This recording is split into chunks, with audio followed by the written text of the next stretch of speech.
சற்றுமுன் வெளியான தகவல். ஓவியம் என்பது ஒவ்வொரு நபரை வாழ்க்கையிலும் ஒரு முக்கியமாக பார்க்கக்கூடும்.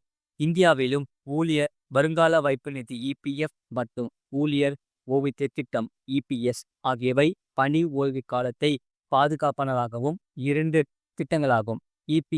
மூலம் நிதி பாதுகாப்பை அளிக்கும் மொத்த தொகையில் மூலம் மாத செலவுகளுக்கு உதவும் ஓய்வூதியமும் கிடைக்கின்றது. மாதம் மாதம் ஊழியர்களின் கணக்கிலிருந்து ஒரு குறிப்பிட்ட தொகை கழிக்கப்பட்டு கணக்கில் டெபாசிட் செய்யப்படுகிறது.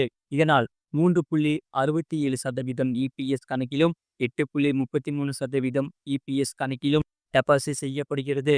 இல் ஒரு வரம்பு இருக்கிறது. இந்த பங்களிப்பு உங்கள் அடிப்படை சம்பளம் மற்றும் அகவிலைப்படையில் ரூபாய் 15,000 வரை மட்டுமே பொருந்தும். இதன் பொருள் உங்கள் அடிப்படை சம்பளம் ரூபாய் 15,000க்கு மேல் இருந்தாலும் 15,000 மட்டுமே இல் 8.33% கணக்கிடப்படும். முழு வீடியோ லிங்க் கீழே கணிப்பார்கள்.